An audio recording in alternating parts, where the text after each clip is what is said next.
Good evening, everybody, and welcome to our first Armagh Camogie Matters show for 2023. I'll start off by congratulating the man behind the camera, John Mary, for the award. Since we were last here, Armagh Camogie Matters won the Innovation in Media Award at the Common Camogie and the Gale Awards ceremony for 2022. So thumbs up to the show and the people behind it, which is John Mary and Caelan Doyle. I should shout out a wee mention as well. I have here tonight with me, to my immediate right, to your left there, as you see, is Olive Leonard, now McGowan, one of the great camogie players of Armagh and Ballymacnab. And we're keeping it in the Kilkenny parish because next to Olive we have Roisin Devlin, as I know her, but she's Roisin Bale. And no doubt she won't be ringing in a few comments here tonight for our show. Thank you very much, girls, for joining us. We're going to have our usual format, have a conversation, and let's see where it takes us. We're going to probably talk a wee bit more about the county team. Unfortunately, they've been down to Carlow in the National League just last weekend, and we'll have a conversation about that, and then we'll ask the girls for a few predictions for the year ahead. So I'm going to kick off here, maybe kick off with yourself there, Olive, in that I know you were at the match down against Carlow. Yeah, it was indeed. You thought it was a good game, I believe. Oh yeah, I really enjoyed it. Really did. Very exciting. Very exciting. You know, 1 point game. A 1 point game, but a great comeback. You know, and I think that was good to see. Good to see. Set us up for the championship. You know, we're at a point you thought, God, are we gonna, let this game run away? But we didn't. We fought back. It did. It looked as if Armagh, it looked as if Armagh at one stage they were out and Carlow were going to kick on, but Armagh come back well. Physical game. So I'm going to have a conversation about the physicality of camogie. You've played camogie for quite a few years, Olive, and we've always declared up north that maybe we get a hard deal when we go down south. It's a different game. Do you want to make any comments about that end of the match on Saturday in terms of the physicality of the two teams? Well, I thought maybe the difference maybe in down south players, I thought, even from very young age, they always play with great intent, and for example, if they want to hit the ball, they hit the ball hard, they've done things a lot sharper and a lot quicker, and they're very ruthless, even at a very young age, They will punish mistakes, and I think it was clear maybe on Saturday's game, Yeah, they definitely at times were very, very, very sharp. Roisin, would you agree there in terms of that difference between the two teams? Carlow were a very strong physical team, and I'm not sure what that's about. In terms of that physicality of teams from the south versus Ulster teams, it's hard to know. I think I know myself out in Sydney. I played with girls who come from Kilkenny, Wexford, and have played at that high level. And I know that strength and conditioning and nutrition programs have been a long-standing part of their training, both in season and off season, and perhaps maybe we're a bit behind that in Ulster. It is definitely a thing that's happening, but I'm not sure there has been the same focus on in Armagh, for example, as there has been maybe in Carlow. I don't know what Carlow's training or their background setup is like, but I just wonder, is that part of that? Has that been a more established kind of part of their inter-county setup? That's a very good point. I know it's something probably in the last few years in Armagh is really probably putting a bit more pre-season work into the girls, so there's maybe a wee bit more involvement to go in there. Certainly on Saturday's game, it looked at times that there was at times a mismatch between the physicality of some of the Carlow girls and the Armagh girls. Was probably just something I'm sure our management team will be taking a look at that and trying to build a few muscles up there. Was there any of the Armagh girls that stood out as been able to hit that pace that Carlow were at? I personally thought Nikki Woods had I thought she brought a lot of aggression to that position she's playing. Cornerback, being a cornerback myself, it's an unforgiving position, and I think you play with such fine margins, but if you play aggressively and you go out and you win your ball and you match your corner forward, I think she brought that to the game, and I think because of that it allowed Armagh not to concede a goal, particularly in that first half. Yeah, Olive. Yeah, that is so true. Nicola did have a fantastic game. I was delighted to see it, you know. And then again, our half forward line, full forward, I thought, you know, towards the end, they really came into themselves, you know. They're coming out into the midfield, the likes of young Rachel, and just came in and won that game then at the end, you know, it was great for her. And she's a very small player, so I suppose small in stature, you know, so she really showed her Yeah. physicality too, you know. I have to say, you know, one of my jobs as chair very often goes in and has a conversation with teams when they win, and I almost had my post match speech written, and I was going to award the player of the match to Nikki, but unfortunately it didn't happen. But in the absence of that, I do agree Nikki was outstanding last week. Was it a match you think that Armagh lost, or was it a match that Carlow won? And you were the fine margins that just swung it away from Armagh's grasp. Olive, do you want to jump in there again? Well, I definitely think Ricardo did win, you know, and I think And deserving on the day. they Probably did deserving, yeah. the win, and that's the way I say Armagh will be looking at it, and I suppose should look at it, and then they can, you know, look within the team and see what they can do, you know, internally, you know, drive them players on, you know, and I suppose when you put on that jersey, you're out to win, you know, and that's I suppose what they'll be wanting to inspire within that team, you know, to look within themselves as players, Yeah, what they can as learn. opposed to excuses. Where did you think the game was won or lost? I think probably Carlow's consistency over the full 60 minutes of the game. I think Armagh had patches of brilliant play, and when they connected really well. I think that, you know, Leanne Donnelly's first point was a fantastic passage of play. Rachel's point was to equalise, I think, and it was again that team effort to get that score. But I just felt that Carlow, when they had possession, they held possession. When they had a hand pass on, it was direct to the player, and they were doing that consistently throughout the game. And it always felt to me that there was a goal threat for Armagh, whereas on our side of the field, I'm not sure there was the same pressure and that feeling that Armagh were going to get that goal. But I think both defences did amazingly not to concede a goal in that game, because there was some scramble moments at times. Very true. Like a game that's 8 points to 7 means the two sets of defences really were on top. You know, it was a low scoring game, so the forwards really didn't get away with it all. And I think you're probably right in terms of that sharpness that Olive referred to earlier is what is maybe where the win in that game was. Passes going to hand, etc. We're obviously now another year in Division 3. It's lovely to get up into Division 2. You know, how much of a disadvantage do you think is that going to be for Armagh's preparation? Obviously, this championship is over. This year's league's over. But for next year's championship, we're at Division 3.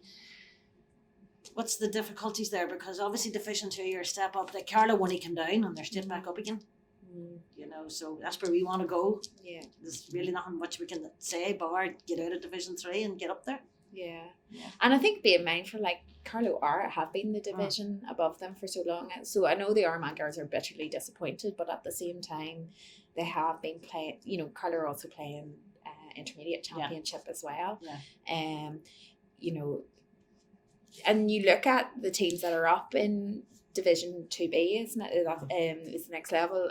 You know, Cavan they're mixing it well up there. I think Armagh are well fit to be up there. It's just you would like to see them have that consistency throughout the full season. But well, let's see. It's another year to go, isn't it? Looking at the Armagh team at the minute, you know, you've both played quite a bit. You're still playing Russian, which is great to see. Not this year, sadly. But you've if you were to select some of that current Armagh team and go in there to play along with side yourself and Olive, who would it be? And we're sort of putting you on the spot again to say if you were either you were back playing now in that Armagh team, or you could transfer for some of that Armagh team onto the team that you played with, excluding your club girls, because we want to keep a wee bit of maybe personal bias out of it. Anybody jump out to you? We'll start off with yourself this time, Rushy. Oh, look, there's there's a lot of talent in the squad. I think, for me, Emer Smith, when she's on form, when she gets that ball into her hand first time, she is gunning for goals, and she puts a lot of pressure on any full back line that goes out to play against her. But I suppose looking at the younger players on the team too, that really have struck me. I saw Katie Comiskey last year in the club championship, and although she was on the losing side of that game against Katie, I just felt like she is really an up and coming talent in Armagh, and if she, she's still very, very young, and I really hope that her game continues to develop, and I think she has a bright future for Armagh. The other person too, the young player that has really caught my eye since over the last year has also been Sinead Quinn. I just think there's such a bright future for Armagh Camogie, and I can see those two girls being our future stars. Excellent, two excellent. Again, Olive, yeah. well, I'm with you there on Sinead Quinn. I love her style, and again, I've seen her playing in the championship last year, and very determined young girl. So great future. Again, into the backs would be Nicola Woods. Yeah, I like her attitude and her style, and I could definitely see her fitting into, I suppose, more our style when we played. Then outside of the club, then Jen O'Leary. I love the way she brings players into the game, her reading of the game, and just a real playmaker. And I suppose I'd imagine creates great rapport within that team. It's crafty. Can't beat it. Yeah, well, you've just got both the experience and the skills to Yeah. go with. That's So. it. Yeah. That's it. Okay, excellent. One player I thought has been really shining out for me and was fantastic at the weekend actually was Leanne Donnelly. You could watch her all day. She's just such a skillful player and such a real driver forward. So yeah, listen, there's so many to pick from, and it's great. Machu Hughes and Ronan have a great pack of cards to play with there. So let's just hope. Yeah, and it's great to see representation across a lot of the clubs in the county on the panel. And just to say too, there Karina Doyle, the speed and pace. Yeah. I love that, so I do. And it's for that to come on, for that type of player, and to come on, we're very It's great lucky. about that. Yeah, we have great options there. Yeah. Comparing to the game, I'm implying as if you're two old ladies, and you're certainly not by any stretch of the imagination, but comparing the way the game's played to the past, what do you like about the current game and what do you dislike? Well, we'll start with yourself there now. What do you like about the current game? Because it is slightly different. Yes. Where do you say the main differences are? Okay, I like the fact that the defensive player gets as much recognition as the forwards. So it used to be, full forward or the one who done the scoring, would have got mostly recognised. Where now, I think defensive play is now an art in itself, and it's getting, the turnovers as they talk about and stuff like that is definitely, getting recognised, which is good. So that's what I really like about it. Something I just don't dislike is more the catching is sometimes taken out of the game, and I think the long strikes, so therefore the reading of the game maybe has not been as popular, if that's a word to use, or coached. Yeah. Right. It's probably a different type of reading, It's a different, it's trying to control maybe what you can control, where, nothing's left to instinct or chance. Yes, it's nearly too. That's a good way to put it. It's very hard to keep that intensity. It's a criticism that Gaelic football sometimes gets as well. It's nearly too technical. You're nodding your head. Do you agree with all of that, or have you anything else that you like or dislike? Yeah, I don't know. I suppose I was probably I've probably played throughout sort of the last 20 years, I don't know. And I'm sitting here beside a childhood hero of mine. I remember Olive cutting the ball over the bar in Greenmore Field in a county final in late 90s maybe. But I do like the modern game. I think what I like about it is, well, first of all, it's great to, as you know, I've been away out of the country for a long time, and to come home and see the support for Camogie now and see the crowds at club matches is amazing. And I think that speaks to the way the game has developed, and the interest from young girls. I know in our own club in particular, like the senior team are heroes to those wee girls, and we, for years when we were playing senior camogie, we didn't have that. We didn't have those crowds out watching us. But I do think it is harder to be a player in the modern day. I think it requires so much commitment, and it is fiercely to maintain that high level, not just at county, I think at club as well. There is a high level of expectation on players, both in terms of time, but also physically committing their bodies to a sport. And one thing I don't know if it is that it's just more recognised now, but the injuries that players pick up, I do wonder, is there a lot more, because of that increased physicality and the increased amount of time you're out on a field playing, are we picking up more injuries, knee injuries and whatnot? I'm not sure. It's a very good point, because I saw it on social media recently. I forget who it was making the point that with all of the modern day and the strength and conditioning and all of the things we talked about earlier, injuries are actually on the increase. So if we have players probably out 2 or 3 nights a week club, 2 or 3 nights a week county, you could be out 5-6 nights a week. It can't be good. Can't be good. So that we've probably got to have that conversation. I'm sure it's not just Armagh, I'm sure it's every county. If we're putting any sport, men too, putting their bodies through that, there's bound to be some comeback on it. So the other thing I wonder, if the change from 12 aside to 15 aside did that have a big impact on how the game was played? I don't know. I wouldn't think so. I think it was a good move, obviously, because it meant that pitches were didn't have to change pitch size, whatever. I'm just interested in picking up on something you said earlier, because obviously you've played, and if you want to give them a shout out, is it the Central Coast GA in Sydney? Very good. Who I think there's a few Armagh girls now out there. Emer O'Kane's out there, and she's flying for the club. Good. Yeah, very good. Yeah. Very good. Well, hopefully they'll get you a few legs, and now you've given them a mention. Do you see a big difference? Like, what's Camogie like in down under in Australia? Like, it's just interesting to find out. Well, we play 13 aside in Sydney.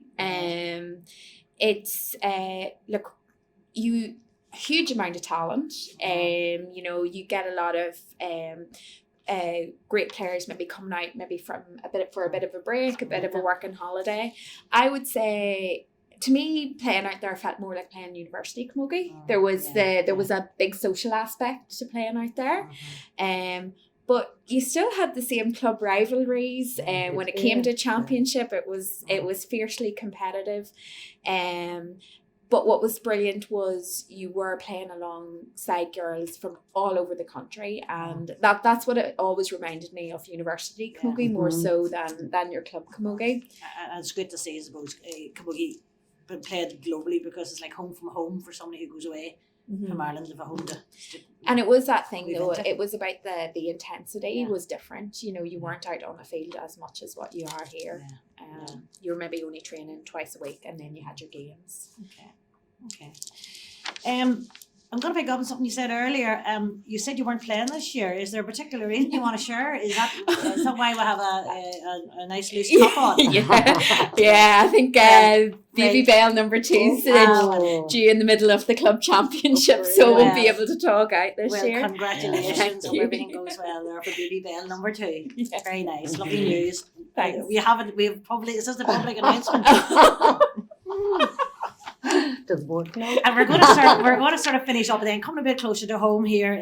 Our club season kicks up tomorrow night, and I want to credit Armagh Credit Union, who are this year's sponsors of our adult league. So very big thanks to Armagh Credit Union for that. So the Armagh Credit Union adult league kicks off tomorrow night, and then our championship will obviously not be that far around the corner either. So I'm going to ask you two ladies, if you want to throw up a couple of predictions as to who you think might top the table in our leagues this year. We have a restructured league, so we have a Premier, Division 1, Division 2 league. What are the team or teams you think is going to be collecting the silverware at the end of the year? And then we'll check at the end of the year how close or long ways you are. So start. Will we start with Division 2? you start wherever you want. We'll start with Division 2 then. Division 2, we have Mullabons and Bridget's, Downmacatch, Caleavey and Derry Loughlin from Tyrone's in there, and it's the same team bar Derry Loughlin for the championship, for the junior championship. Anybody jump out there to want to say who they think it's going to be? I would definitely think St. Bridget's. You think St. Bridget's would be close enough, definitely. You'd imagine so, yeah. I'd imagine so. Very strong players. Russian, Look, I've been a bit out of the loop with just about could get to great more matches, never mind other matches last year. But I wonder about Mullabon. I know they're always a hard. I remember playing back 10 years ago, and they were always a hard team to play. They always come with such intensity, I find, and aggression. So I'm not sure how it's been going for them, but I think Very good. Well, we'll see. We'll take a note of that. Yeah. We'll see how you get on. Division 1, Intermediate Championship. Ahagallen, Cullyhanna, Derrynews, Cullaville, Crossmaglen, Middletown. Oh, that's such a great pick there. Very strong clubs. My choice going on last year, Derrynews will definitely have the motivation to want to win that. Again, Middletown, because they've dropped down and they've all the players there to do it. And again, Cullaville. That I know I have 3 going there, but I'm keeping all my options open. I definitely have a top choice, I suppose, would be Derrynews. Okay. Because of what happened. Yeah, well, they've had 2 defeats in a row. I'm sure they have a big ambition there to third time lucky. Rasheen? I actually, when I look down the list, I think Middletown's a natural one that sticks out because they have been up in senior for so long, and I think they will be really gunning to get back up to that level again. But the other team, I know they've also went down, is Crossmaglen. We played them up in Cross last year in the league, and they're a tough team, very physically fit girls. I think they have a lot of dual players on their squad, and I think they might be one to watch as well. You're right. And hopefully you won't fall out over this one now. The senior championship. So you have Ballymena, Greenmore, Katy, Tullysarn, Madden, and Portmore. So kick off yourself there, Roisin. Oh, thanks, Sally. I think it's hard to call. There's a whisker in it in almost every single match in the championship last year. Look, make you pick one. I can't not say Greenmore, but obviously you can't look past the NAB. Madden as well are a fantastic team. I think it's actually a very competitive championship and league as well. And I think particularly the league, not one team will want to lose points. I think there might be a lot of 1 point games in the league. Yeah. And the same. Are you going for Greenmore? Oh no, I couldn't be at that, Sally. Don't forget, I give you a lift down the road. You might have to get the bus home. It's going to be very tight. Yeah. It'll be very tight. It'll be very interesting. It's going to make for a good championship and great leagues. I think as well, we're going to have a really interesting, give a shout out again, Armagh Credit Union League this year. Because across all our leagues, which we haven't had for a couple of years, is relegation and promotion. Yeah. So it's going to be important. That's Teams it. want to win the league, and so that's important. And if you happen to go down in the league, you may end up having to go down championship as well. So all that will be in the mix this year. So it's going to make it for a very, very competitive league. That will definitely, add to it. Yeah. I think so. I think it's a great step by the county board to restructure it, because it's going to be all guns blazing come the league. Yeah. Well, ladies, thank you very much. That's us sort of wrapped up, and thanks for taking your time to come in. best wishes to yourself and Thanks. for the year ahead. We'll be looking forward to hearing the good news. And to yourself, Olive, and I will give you a lift home. So thank you very much again to the man Thanks, behind the John. camera, John Mary. And until we meet again, that's all from Armagh Camogie Matters this week.